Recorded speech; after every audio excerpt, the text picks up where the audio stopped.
Hello everyone. Today we are going to discuss a very important poem by Robert Browning, My Last Duchess. This is an example of a dramatic monologue which has been written by Robert Browning. Here the speaker is the Duke of Ferrara, who is speaking to a silent listener, an envoy who has come with a proposal for marriage to the Duke of Ferrara. This poem was written in the year 1842 and it was published in the work called Dramatic Lyrics by Robert Browning. Now we will come to the text of the poem. As you can see on your screen, it is very clearly mentioned that it is Ferrara who's speaking, and he is none other than the Duke himself. Now, see what he says to the silent listener. That's my last Duchess painted on the wall, looking as if she were alive. I call that piece a wonder now.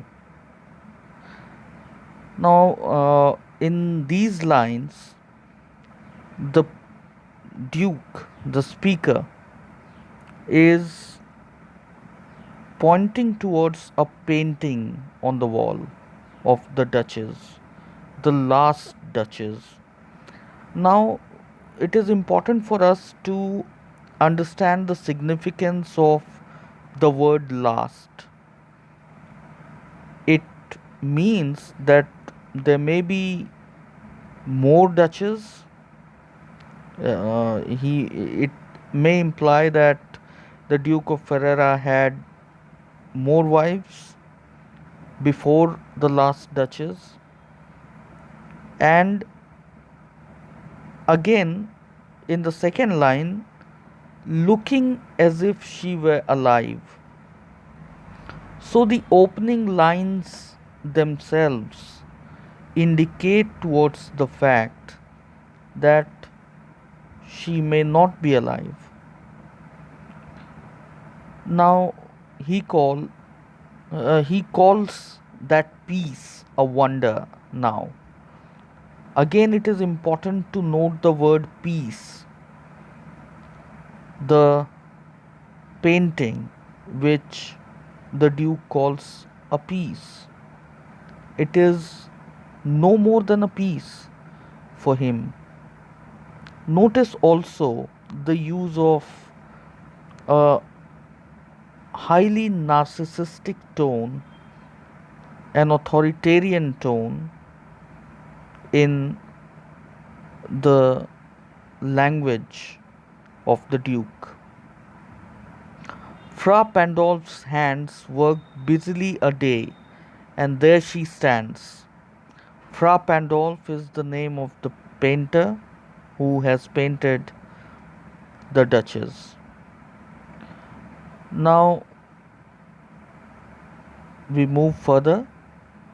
Will't please you sit and look at her, I said. Fra Pandolf by design, for never read strangers like you that pictured countenance, the depth and passion of its earnest glance. So here the speaker again tries to convince the silent listener to look at the painting, look at Fra Pandolf's artwork, for strangers like him have never have never understood the depth and passion of the earnest glance of the Duchess' eyes, obviously. But to myself they turned, since none puts by the curtain I've drawn for you but I. So the thing that is said in the brackets just goes to show the authoritarian tone of the Duke. He says that none puts by the curtain I have drawn for you but I. That means it is only he who is authorized to pull the curtains from the painting of the Duchess. None else can do that. And here we can see the authoritarian as well as uh, a possessive attitude that the Duke has. And seemed as they would ask me, if they durst, how such a glance came there. So, not the first are you to turn and ask thus. Sir, 'twas not her husband's presence only called that spot of joy into the Duchess' cheek, perhaps. So, here the Duke emphasizes on the point that the silent listener is not the first person to have been amazed by the glance of the Duchess in the painting. And the Duke further goes on to say that it was not her husband's presence only called that spot of joy into the Duchess' cheek. It means that the Duke is telling that the spot of joy on the Duchess' cheek was not caused only by the presence of her husband, that is, the Duke himself. It gives an insight into the Duke's suspicion of the Duchess. He is suspicious. He does not think that he is the only one whose presence made the Duchess happy. And the seeds of suspicion were sown in the mind of the Duke. We get a view into this through these lines. Mark the word of perhaps. It means that the Duke is not sure, but he understands that this may be the case. Perhaps Fra Pandolf chanced to say, her mantle laps over my lady's wrist too much, or paint must never hope to reproduce the faint half flush that dies along her throat. Such stuff was courtesy, she thought, and cause enough for calling up that spot of joy. So, what the Duke is suspicious of is that maybe Fra Pandolf or maybe anyone else would have uttered some flattering remarks for her, praising her beauty, and that would have caused a spot of joy on the face, on the cheek of the Duchess. She had a heart, how shall I say, too soon made glad, too easily impressed. She liked whatever she looked on, and her looks went everywhere. Now, these are damning lines. The Duke believes that the Duchess, the last Duchess, got too easily impressed. She liked whatever she looked on, and her looks went everywhere. So, he is suspicious of her, clearly suspicious. He believes that she may have affairs outside of marriage, maybe. Sir, 'twas all one, my favour at her breast, the dropping of the daylight in the west, the bough of cherries some officious fool broke in the orchard for her, the white mule she rode with round the terrace, all and each would draw from her alike the approving speech. So here the Duke says that the Duchess got easily pleased by anyone and everyone, even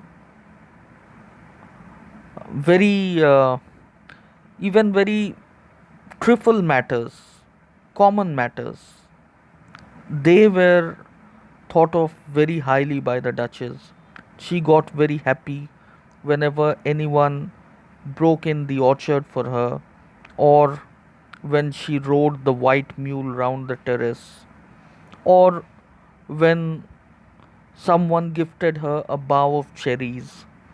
She got happy, and this commonplaceness was unacceptable to the Duke. He thought that the Duchess was not acting as per her status, and this was highly objectionable for the Duke.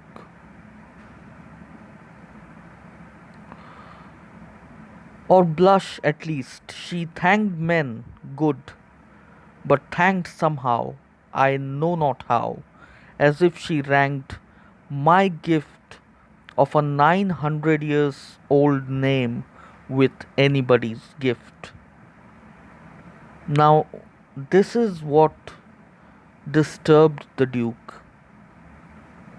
The Duchess thanked everyone and got impressed by everyone, but it was unacceptable to the Duke that his name and fame, his status, was given the same value as anyone else's status or gift.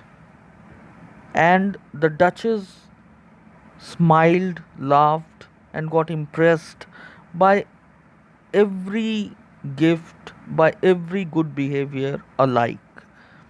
So here the Duke is criticizing the Duchess, but it is also important for us to remember that it is the Duke's view. It is not necessarily the fault of the Duchess to do so.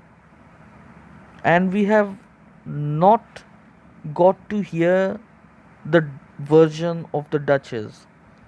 So there is no occasion for us to go by everything that the Duke has to say and judge the Duchess accordingly. In fact, it gives an insight into the narrow mindedness of the Duke and not the characterless, alleged characterless nature of the Duchess. So we move on with the description. Who'd stoop to blame this sort of trifling, even had you skill in speech, which I have not, to make your will quite clear to such an one and say, just this or that in you disgusts me. Here you miss, or there exceeds the mark. And if she let herself be lessoned so, nor plainly set her wits to yours forsooth, and made excuse, even then would be some stooping, and I choose never to stoop. So these lines give us a view into the Duke's psychology. He admits that he does not have the gift of the gab. He admits that he cannot say uh, a thing tactfully. He admits that he could not say that he did not like the behavior of the Duchess. And of course, he was disgusted in his own mind and was jealous of others who found the same affection from the Duchess as he thought he got. So he did not talk to the Duchess of the things that he felt offensive because he thought talking to her on these matters as stooping, as letting himself down, and given his authoritarian and possessive nature, given his suspicious and jealous nature, it was only natural for the Duke to choose never to stoop. Oh, sir, she smiled, no doubt, whenever I passed her. But who passed without much the same smile? This grew. I gave commands. Then all smiles stopped together. So, the smile of the Duchess was a cause of jealousy, a cause of hatred in the Duke. Whenever he encountered her, she smiled, but he felt that the Duchess smiled at everyone else too. This was unbearable for the Duke, and so he gave commands. Now it is implicit what commands, but obviously it implies the command for capital punishment. It means that the Duke got the Duchess killed. Then all smiles stopped together. It clearly points towards the death of the Duchess. And now he comes to the present. There she stands, as if alive. Will't please you rise? We'll meet the company below then. I repeat, the Count, your master's known munificence, is ample warrant that no just pretence of mine for dowry will be disallowed. Though his fair daughter's self, as I avowed, as at starting is my object, nay, we'll go together down, sir. Notice Neptune, though, taming a seahorse, thought a rarity, which claws of Innsbruck cast in bronze for me. So, these are the concluding lines. The Duke has told to the Count's envoy, who has come with the proposal of marriage to him, about his last Duchess, about what irked him, and how he got her out of his way. So, this monologue would have made the silent speaker inconvenient, and it it would have made him not comfortable, of course. The Count, your master's known munificence, is ample warrant that no just pretence of mine for dowry will be disallowed.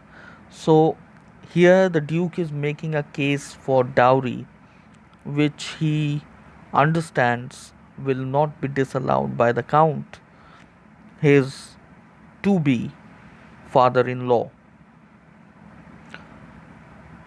Though his fair daughter's self, as I avowed at starting, is my object. So, his he, in order to show that he is interested in the marriage, says that he is interested in the Count's fair daughter's beauty. And this is only a facade of Duke's actual thought He does not believe that he is there to get the daughter's the count's daughter for marriage because he loves her or that he is impressed by her beauty. The main purpose that the duke is willing to have this alliance is for dowry. And he further says, nay, we'll go together down. That means he takes the envoy with him downstairs, and while moving down the stairs, he asks the envoy to notice Neptune, the god of sea, though taming a seahorse thought a rarity, which claws of Innsbruck cast in bronze for me. So he again, through this symbol of Neptune taming a seahorse, indicates to him his actual nature, his actual dominating nature. And again, this clause of Innsbruck is a new character that is inserted by the Duke in this narrative to indicate the same similarity that Fra Pandolf and his last Duchess had with Claus of Innsbruck and the new daughter and the new wife that he intends to have. So it is a warning that he has not changed his ways and that any new alliance will be based on the upper hand of the Duke of Ferrara. That means his dominating nature is manifest in this monologue that he speaks. Now, this is how the poem ends. Now, coming at the structure of this poem, it is in the form of a dramatic monologue where we get a view of the